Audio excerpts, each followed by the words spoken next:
How's it going today, everybody? Eddie Kernan for Rexylab and the Squishy Guitar Project. Welcome to the Guitarmery. Well, it's a bit of a mess right now, and this one's going to be quick and dirty. No camera angles, nothing fancy, nothing like that. So let's get going. Cue the logo! All right, so this right here is the prototype for the SQUISHYCASTER guitar that we are building for auction. Back about a year ago when we first got started, both Brad the guitarologist and Philip McKnight had told us that they would help out as soon as we got this thing rolling, and hopefully it didn't take too long. This is kind of a two-person operation.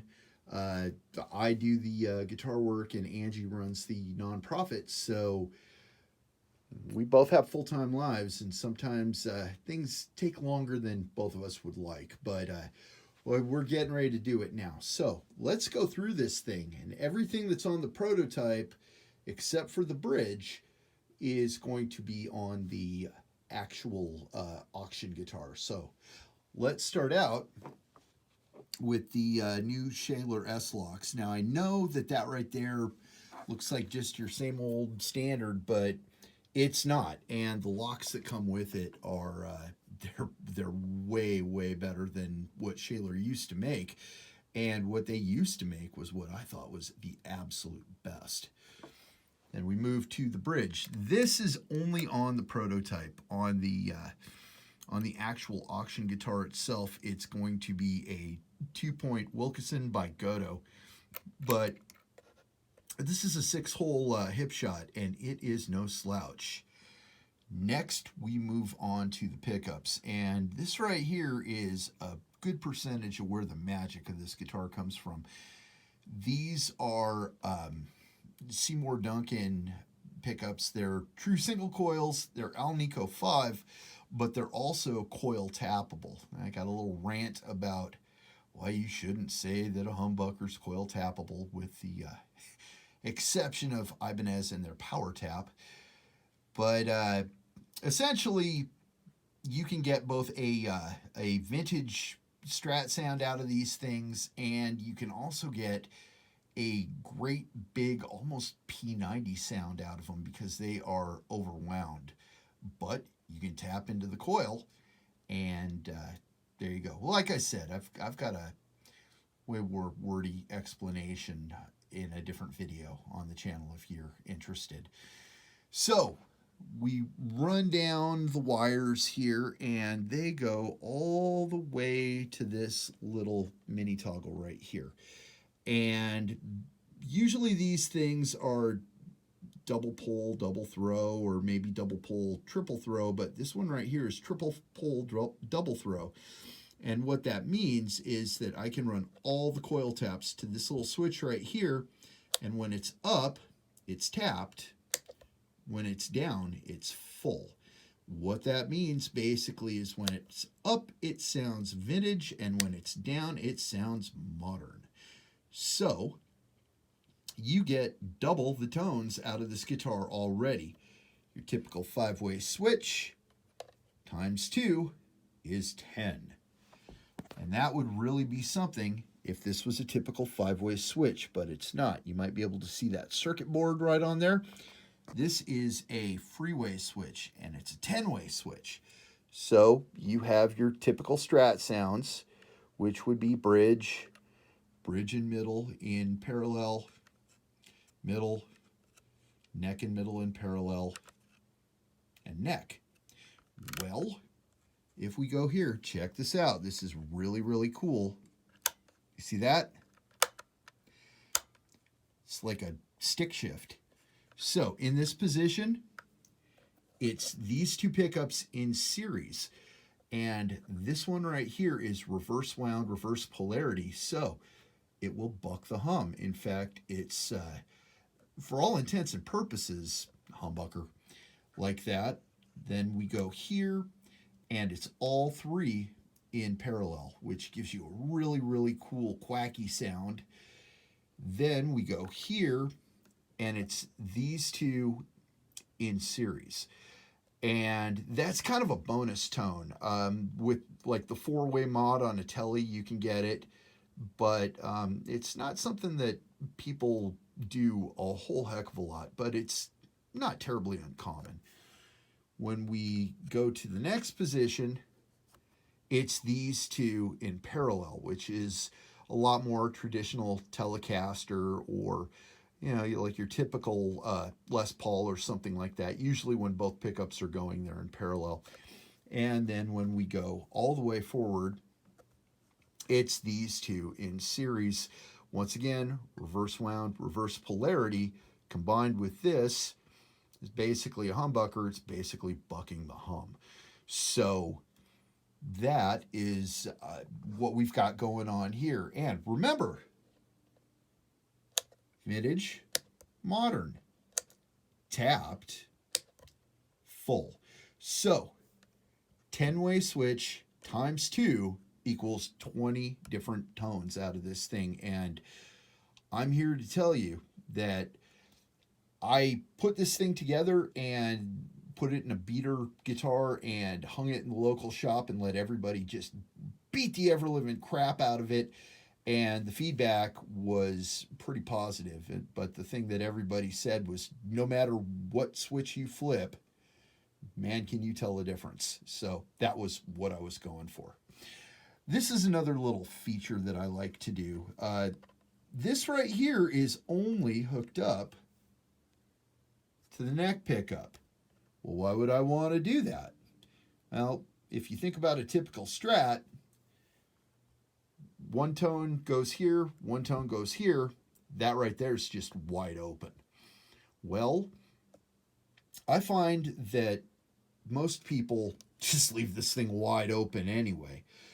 But most of the time when I find people using this, they're usually using it on the neck pickup. And I'm sure that somebody's going to say, I use it on the bridge pickup all the time. So sorry. But when you have this engaged, anywhere that this switch puts the neck pickup into the circuit, then it does become a master tone. So right here where it's all 3 pickups in parallel, well, you know what? We've got a master tone over that. When it's there and it's just these two, once again, master tone. When it's there and we got these two, master tone. Something that I really like to do, and this is why I started doing this.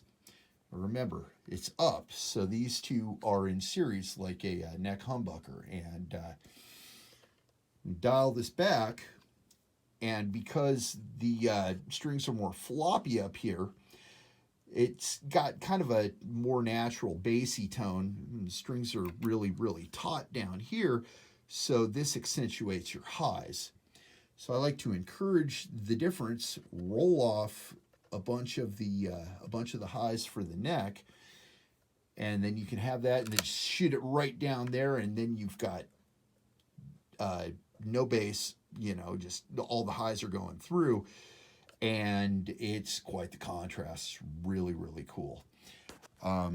Getting into the nitty gritty down here, CTS pots, 0.047 orange drop capacitor. I prefer the 0.047s. I find that they're really, really good. I'd rather have a little too much than not enough.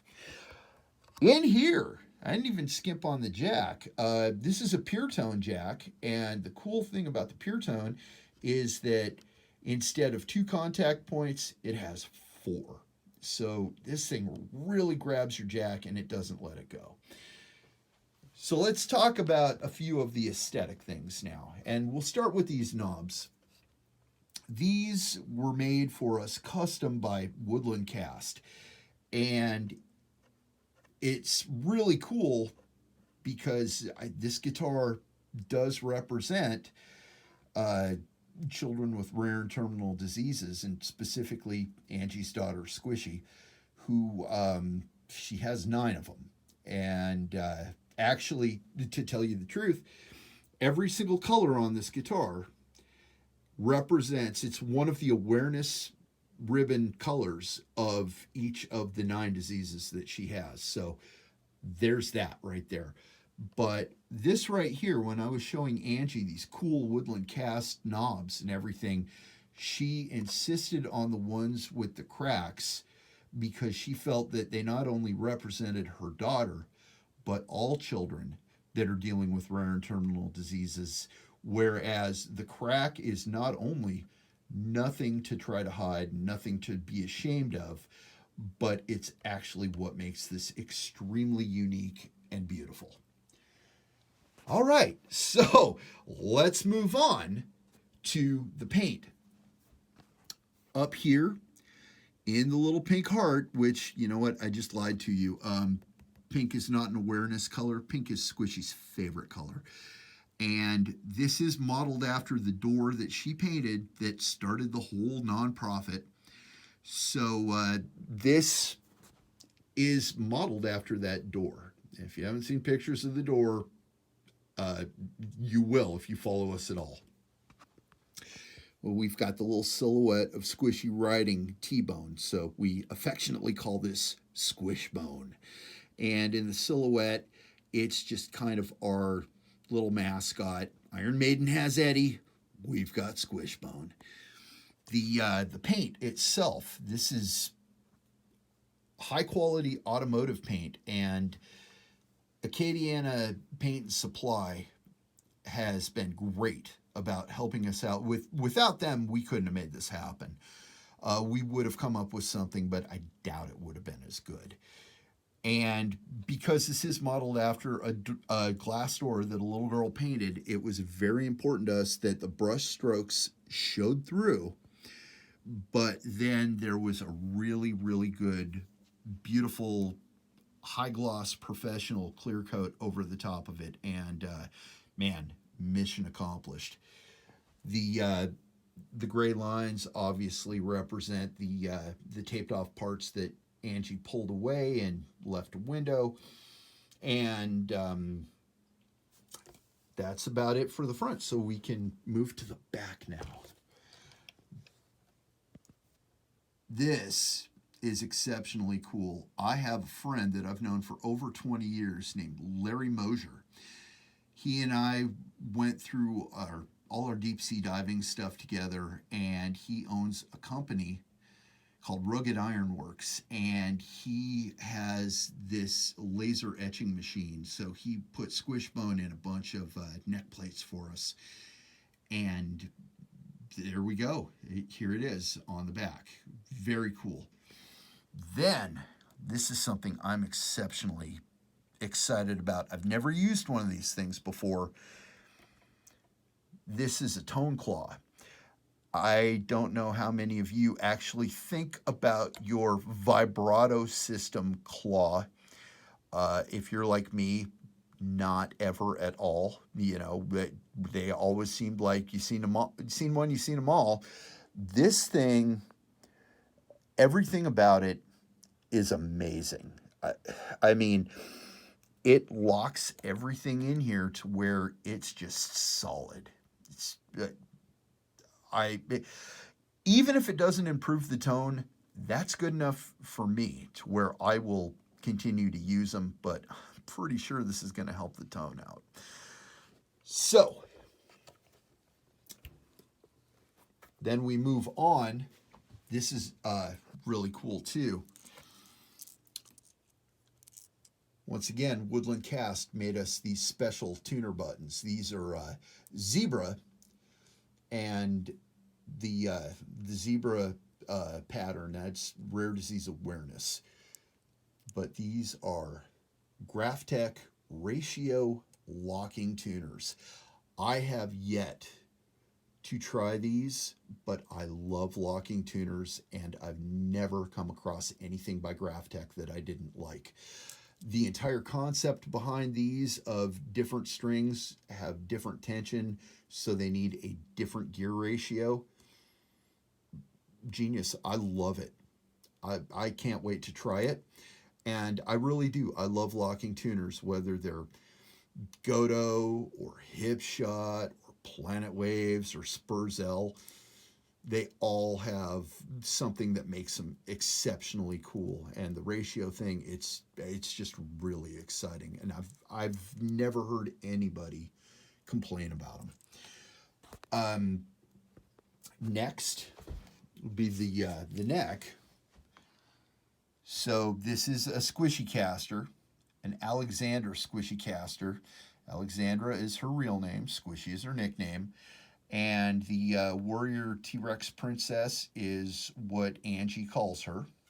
She loves dinosaurs. If you guys haven't figured it out by now, she is a dinosaur fanatic. And this right here, it can seem a little dark, but it's not. Bye Bye Love You is something that when she's talking on the phone, Squishy loves to talk to the people that she cares about, and she can get a little carried away, kind of like me when I'm talking about guitars.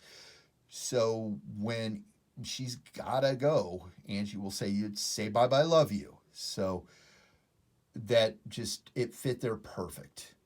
And then on the back, we've got both the Squishy Guitar Project logo and the Rexylab logo.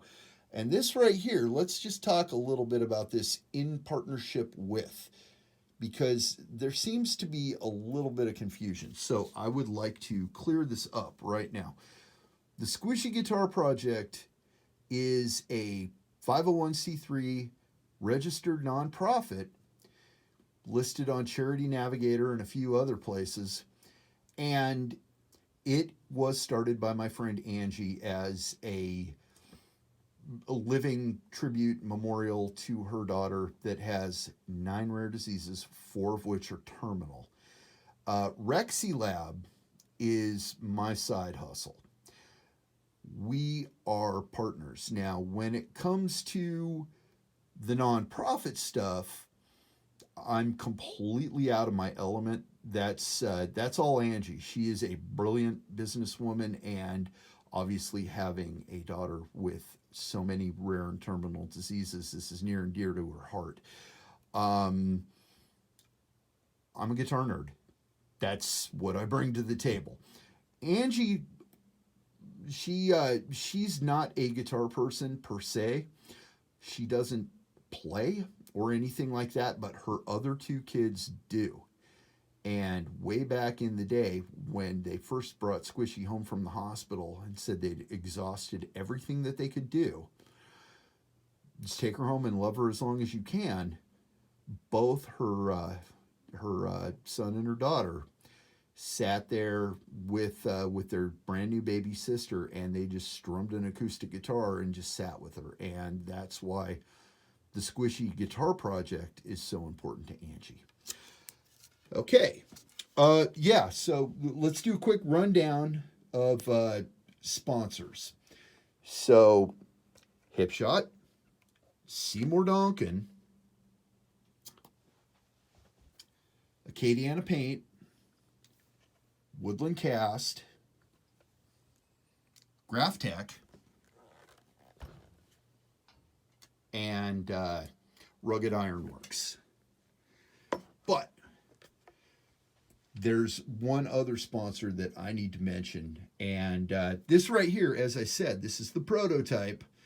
It was a proof of concept thing, and the concept has been proven. This absolutely works, and not only does it absolutely work, it's very easy to navigate with the switching, and even the least technical people that got their hands on it, they were happy. But here's the difference between this and the auction guitar. The auction guitar, first off, the neck is different. This is a Warmoth roasted maple neck, and it obviously, I'm clearing them right now, so they're all taped off and everything. It's got a compound radius, 24 frets, and they're standard thin neck profiles, so this is going to be fantastic. The next thing is that the body is going to be a Warmoth alder Strat body. You can see that it's been repositioned for the 24 fret, and that fretboard's going to hang a little bit to where you can't really reach it. So I am going to do a little green meanie a la Steve Vai lower horn cutaway. We'll do it tastefully. I mean, this is going to be an obnoxious guitar anyway. Look at what it's going to be. So that's going to be a big thing. This obviously was rear routed, so you're not going to see the cavity there. And under normal circumstances, I wouldn't like something like this, but I didn't want to cover up the paint with pickguard, and yeah, it kind of shows what I did here. And you know, it's got a certain amount of cachet, and I'm keeping the prototype. You know, and why not? I mean, I paid for it, so I'm going to hang on to this for archival purposes. But other than that, the bridge is going to be different, and the bridge is going to be this Wilkinson by Godo. There are cheaper versions of this. This is the one made by Godo. This is the good one, but it could be better. How could it be better? Well, you know, if I put some Tusk saddles on it, once again, Graphtec, big believer in Graphtec. And I should say that the nut on both of these is also Graphtec. So here's the thing. Warmoth donated the neck and the body. So we're extremely grateful to Warmoth. Thank you. Thank you so much, Warmoth. We couldn't do it without you. So that is what's going on. We've proven that the electronics are good. We've proven we can do the paint. We've got it all worked out to where the actual auction guitar is going to be painted by Squishy and probably a couple other special guests. And hopefully we haven't been away too long. You know, hopefully you guys all still remember us. And I got to be honest, the guitar community has been fantastic, very supportive. You'll never find a more caring, bigger-hearted group of misfits than the guitar community. I absolutely love you guys because I'm one of you guys. And if you're wondering what you can do to help, you know what? I mean, the obvious thing right away, like and subscribe. You know, share the video. Share this video.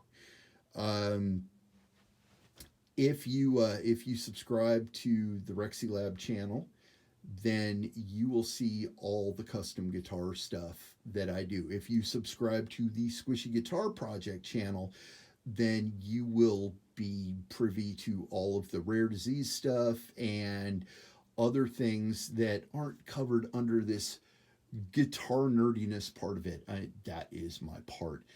It'll take you to places where you can make a donation, ideas for if you want to do something, whatever it is you want to do, whatever. Buy a t-shirt. Buy a t-shirt, take a picture of yourself, email it to us. Squishy loves seeing people wearing the shirt with her riding T-Bone on it. Absolutely adores it.